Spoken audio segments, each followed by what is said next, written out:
Om Swastiastu. Halo teman-teman, selamat datang di channel kami, di channel Dunia Balian. Seperti biasa, kita akan membahas segala hal yang berhubungan dengan bisnis. Dengan saya Yoga dan partisi kami. Bersama saya Jirwadi. Tema kali ini adalah tentang layout. Seperti apa penjelasannya dan seperti apa sejarahnya. Sebelum masuk videonya, jangan lupa like, komen, dan subscribe agar kami tetap bisa berkarya. Saksikan terus kami. Tak jaga alam bawah sadar.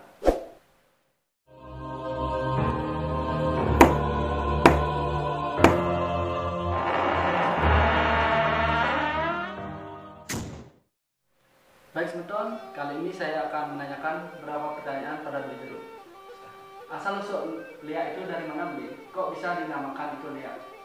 Baik, terima kasih. Mungkin sebentar yang menonton video ini, saya akan bicara berdasarkan seperti biasa pengalaman saya dan sudut pandang saya sebagai pendekun spiritual. Nah, jadi leak, kalau kita bicara leak ya, mungkin teman-teman yang menonton video ini tuh sudah pernah melihat atau mendengar di media sosial, di YouTube, mungkin di Google, leak itu dari mana dan bagaimana sejarahnya. Nah, di sini saya akan menambahkan mungkin banyak kekurangan yang saya sampaikan di sini itu saya jadikan bahan untuk sharing agar teman-teman yang menonton video ini agar bisa menulis di kolom komentar. Mari kita saling sharing, jangan saling menjatuhkan, agar bisa kita berkarya untuk menghibur semua yang ada di sini. Oke, jadi leak itu sebenarnya berasal dari Jawa, Beli. Jadi berasal dari Jawa Timur. Itu berasal dari Jawa Timur. Di suatu kerajaan dulu di zaman kerajaan Prabu Erlangga.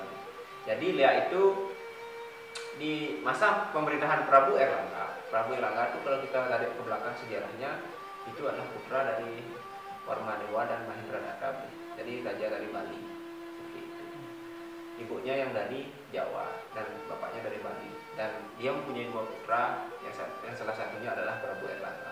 Nah, di masa pemerintahan dari raja tersebut, itulah ada sebuah kerajaan wanita yang bernama Kerajaan Walunatengirah atau Kerajaan Dirah seperti itu, yang dimana di sana semua serba wanita, dari prajurit, dari warga, semua serba wanita. Semuanya wanita itu?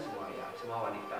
Nah, di sanalah diketuai oleh si Walunatengirah ini. Dia adalah seorang janda dari kakak dari Empu Beradah seperti itu. Dia mempunyai ilmu penglihakan yang kita kenal sekarang adalah ilmu penglihakan seperti itu. Jadi ilmu penglihakan itu adalah ilmu bela diri sebetulnya. Jadi pada masa itu si Walunatengirah ini adalah seorang janda dan dia mempunyai dendam kepada semua laki-laki, terutama pada mantan suaminya. Karena mantan suaminya adalah seorang pertapa, jadi dia lebih menjalani hidup sebagai pertapa seperti itu. Karena pada zaman itu masih dianut keyakinan Siwa Buddha. Makanya di sana terkenal Lodar dan Rayana. Jadi singkat cerita ya, diceritakan di sana si Walunatengirah ini mempunyai ilmu yang sangat sakti penglihakan. Bahkan dia mampu mempengaruhi kerajaan Erlangga, kerajaan yang begitu makmur dan subur gitu. Di sana dia bisa menyebarkan malapetaka, penyakit. Diutuslah semua pasukan dari Prabu Erlangga ke Patih membunuh Bayar untuk membunuh si Walunatengirah ini, tapi tidak ada yang berhasil untuk melakukan tugas itu. Akhirnya si Prabu Erlangga ini memutar kepala untuk membangun siasat. Diutuslah adik dari suami Walunatengirah ini, yaitu Empu Beradah, untuk mengalahkan si Walunatengirah ini. Nah, siasat demi siasat dilakukan, yaitu kayak mengadakan suatu pernikahan itu. Jadi anak si Empu Beradah ini dinikahan bersama putri dari Walunatengirah ini. Dia mempunyai seorang putri yang sangat cantik. Jadi dia dinikahkan agar bisa mencuri ilmu yang dimiliki oleh si Walunatengirah ini, yaitu ilmunya. Nah, akhirnya lontar itu dapat dicuri dan Walunatengirah ini bisa dikalahkan seperti itu. Sebenarnya tidak dikalahkan nih. Sebenarnya dia itu mengalah karena cuma sebatas itulah dharmanya, sudah sebatas itulah kekuatannya. Dia akhiri semua perbuatannya di sana seperti itu sebenarnya. Mungkin teman-teman yang menyaksikan film Susana pernah disiarkan seperti itulah kurang lebihnya apa namanya ceritanya. Jadi dia si Olunardanirah ini mempunyai pasukan yang sangat besar. Dia mempunyai dua apa namanya tangan kanan dan tangan kiri, saya bilang itu yang bernama Lenda dan Landi. Makanya kalahnya Olunardanirah ini dengan banyak pasukannya, kalau di Bali bisa bilang sisio gitu ya. Jadi itulah yang menyebar ke Nusantara. Makanya pengelayaan itu atau leak itu bisa dibilang leak keturunan, karena itu adalah budaya, karena itu adalah warisan dari leluhur gitu ya. Dan akhirnya tibalah di Bali gitu, khususnya di Bali, kita kan bicara di Bali sekarang, khususnya di Bali menyebar ke Bali. Makanya sekarang kita di Bali mengenal dengan pengelayakan gitu. Sebenarnya kita umat Hindu di Bali mengkopi itu, kita sering melakukan yagnya ya di Puro Dalam yang berupa calon arang seperti itu ya. Jadi calon arang itu mengkopi paste lah kejadian di masa lampau, di masa lalu di waktu Prabu Erlangga tersebut. Jadi kita melihat di mana di Puro Dalam ada yang namanya Rangde, ada yang namanya Barong seperti itu. Yang dikisahkan di sana, di mana banyak banget sekarang modifikasi baru lah kalau kita bilang di Hindu. Di calon arang cerita-ceritanya ada yang cerita ke Utus Larung, ada yang cerita yang lain seperti itu. Jadi memang banyak diceritakanlah seperti itu, yang dimana sebenarnya inilah fleksibelnya kita bisa merangkum, bisa meringkas segala sesuatu agar bisa kita mudah mengerti sebagai tontonan, sebagai balian, sebagai balihan seperti itu. Jadinya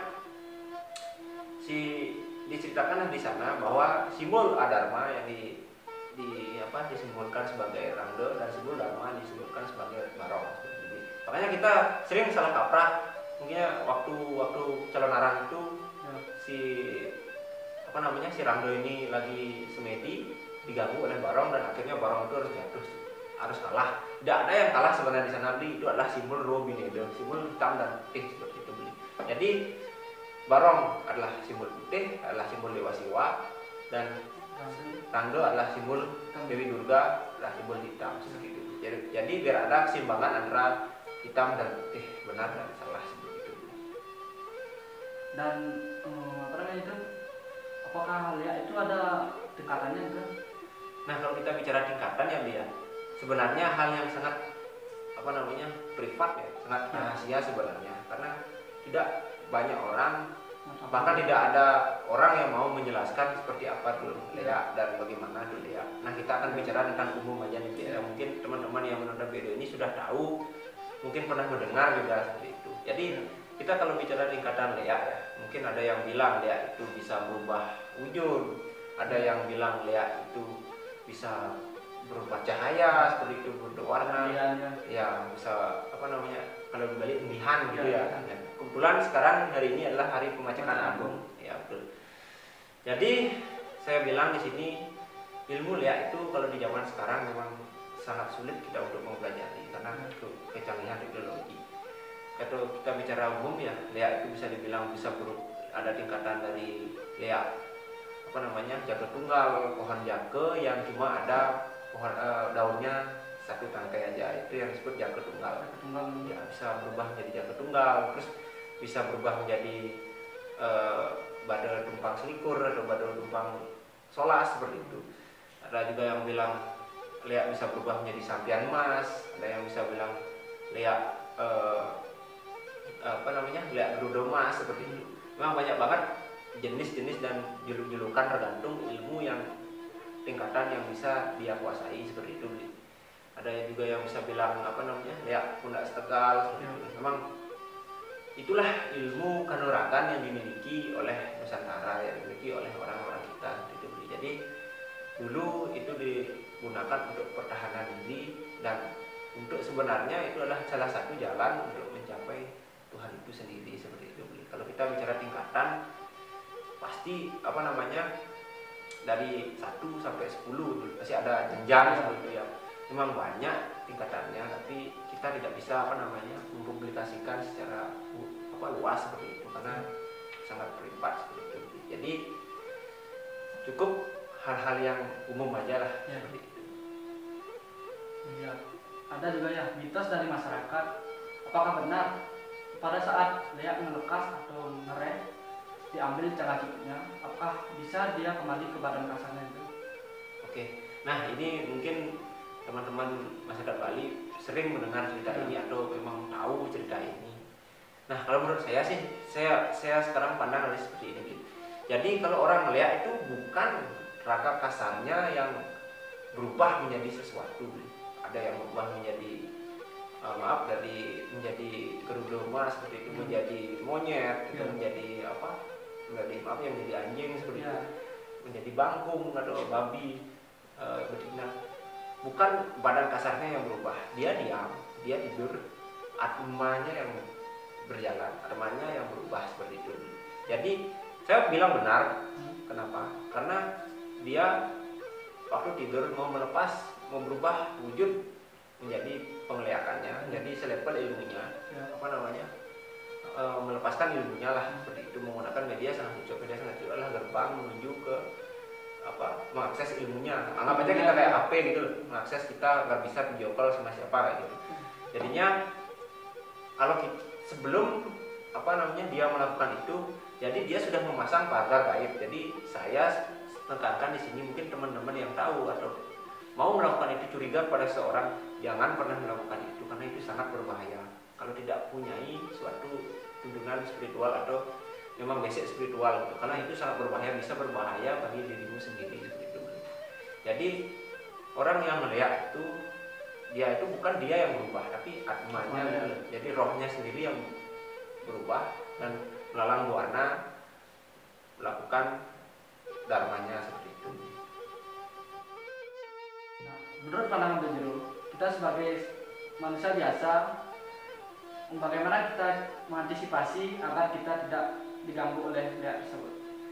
Nah seperti ini Lia, kita bicara kita klarifikasi dulu Lia ini. Jadi Lia ini sebenarnya adalah ilmu yang dimana kita artikan sebagai pisau. Kalau pisau kita gunakan untuk memotong sayuran, memotong buah, itu akan berguna bagi kita. Tapi kalau pisau ini kita gunakan untuk menyakiti sesama kita, untuk menyakiti orang lain, itu akan berbahaya bagi orang lain. Jadi karena image Lea itu udah terkadung jelek, udah terlanjur jelek, jadi sering jelek kan? Iya, udah terlanjur dipandang jelek, jadi dicap oleh banyak orang itu jelek. Sebenarnya yang jelek itu adalah Dharma Weci atau Aji Ugeg. Jadi di dalam Lea ini ada yang namanya ilmu Dharma Weci atau Aji Ugeg. Jadi di sanalah ilmu yang mengajarkan bagaimana kita menyakiti orang lain seperti itu.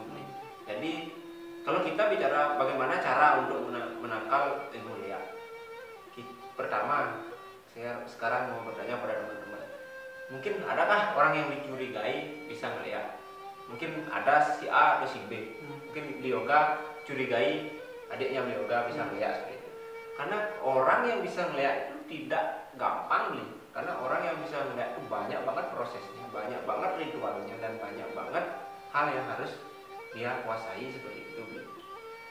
Karena kalau kita bicara ini pengalaman saya, orang yang punya penglihatan turunan misalnya, neneknya bisa ngeliat, terus neneknya meninggal dan diwarisi oleh menantunya ataukah anaknya seperti itu. Jadinya secara tidak sadar dia itu sudah memiliki ilmu penglihatan, sudah mempunyai pisau, anggapnya seperti itu. Nah, habis itu dia bermimpi, akhirnya dia menemukan di mimpi itu, mungkin mimpi buruk ya, bisa dibilang itu memakan bangkai seperti itu segala macam. Nah, di mimpi itu pun dia itu tidak tahu apa yang dia lakukan. Terkadang dia itu tidak sadar gitu loh, di dunia nyatanya dia perbuat seperti itu. Jadi orang yang itu pun belum tentu gitu loh, belum tentu itu bisa menjadi bisa menguasai penglihatan itu seperti itu. Jadi orang yang sudah menguasai penglihatan itu, misalnya orang yang belajar ilmu penglihatan ya. Jadi orang itu pun harus melakukan ritual khusus nih. Misalnya ya saya bocorkan satu, tidak mengaturkan kejadian di perut dalam atau segala macam. Ada orang yang bilang juga pergi ke kuburan terus menaruh sangat cucuk di sana segala macam seperti itu. Jadi banyak banget prosesnya gitu loh. Tidak, misalnya kita sakit ya agak gampang. Misalnya kita sakit sekarang, belum tentu sakit kita ini kita dipengaruhi oleh leak itu tuh. Jadi kalau kita misalnya ya kepercayaan orang Bali, kalau kita sakit misalnya tidak sembuh di dokter, terus kita menanyakan kepada orang pintar ada kebalian, kalau dukun seperti itu. Jadinya orang bilang dukun itu ada tetangga yang menyakiti. Jadi tidak ada penyakit gitu loh, tidak ada yang namanya misalnya beli berobat terus beli kesurupan, terus beli bilang bahwa beli disakiti oleh tetangga, oleh adik seperti itu. Ya tidak ada yang seperti itu. Dalam artian sebenarnya kalau Balian itu bicara adik itu yang menyakiti seperti itu, sebenarnya itu sudah salah nih, karena tidak ada Balian yang mengatakan bahwa orang yang menyakiti itu siapa, karena itu sangat privasi ya, betul sekali. Dan dia sudah dikalahkan sama penyakit itu seperti itu. Karena leak itu bersifat mengadu domba, dan moiji yang saya bilang tadi itu bersifat mengadu domba seperti itu. Jadi dia tuh mengadu domba kita sama tetangga seperti itu. Belum tentu beli sehat, ya udah beli nggak sehat, terus beli bermusuhan bersama tetangga, beli bersama adik beli seperti itu. Jadi kalau kita bicara bagaimana cara gitu, kita harus pahami dulu, harus kita bisa juga berpandangan positif, berpikir positif bahwa tidak semua orang gampang untuk melihat.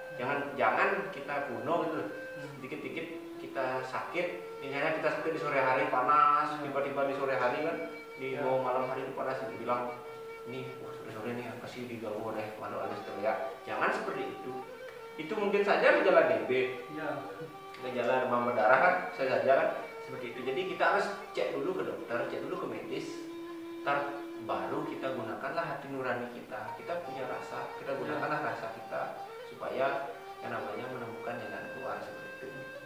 Nah, kalau cara mengatasinya, kalau di sini saya sarankan pertama yang pastinya tetap rajin sembahyang. Ya, harus itu. Karena di sanalah kita mendapatkan perlindungan pada Yang Maha Kuasa, pada leluhur kita semua, agar kita selalu tetap dilindungi dan dimudahkan rezekinya seperti itu.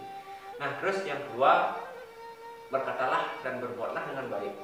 Karena tidak ada dasar orang menyakiti kita, orang bisa menyakiti kita kalau kita tidak punya dasar salah dengan dia seperti itu. Kalau kita tidak punya salah, orang mau menyakiti kita iman kita kuat, maka dia tidak akan bisa menyakiti kita seperti itu. Jadi terkadang kita juga tidak sengaja berbuat atau berkata yang kasar gitu mungkin kepada orang yang belum tentu kita tuh anggap benar, orang itu anggap benar seperti itu. Jadi di sanalah kita punya celah untuk diganggu oleh termo jugik yang saya bilang tadi seperti itu. Nah, yang ketiga adalah kalau kita mencurigai orang itu, misalnya mencurigai orang itu bisa melihat, temani aja dia, rangkul dia, lebih ramah ke dia kayak gitulah, supaya tidak ada dasar dia untuk menyakiti kita seperti itu. Jadi jangan kalau ada orang lihat kita musuhi. Kalau kita punya dasar untuk melawan gitu, lebih baik kita damai, lebih baik kita tebar cinta kasih daripada kita melawan. Karena kalau kita melawan tidak ada habisnya, dia juga habis, kita juga habis, sama-sama habis kan, jelek seperti itu. Nah, jadi seperti itu semeton. Jadi kalau cara untuk mengatasi ilmu penglihatan atau orang yang melakukan aji wugik dan mueci seperti itu, jadi tetaplah jaga perkataan dan perbuatan kalian, karena semua berasal dari kalian, akan kembali ke kalian sendiri seperti itu. Baik semeton, sekian video dari kami, semoga bermanfaat bagi kita semua. Dan jika bila ada banyak kekurangan dalam video ini, mari lengkapi, ditulis di kolom komentar bahan kita untuk sharing bersama di channel ini.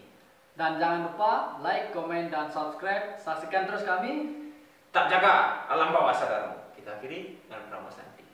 Om Santi, Santi, Santi. Om.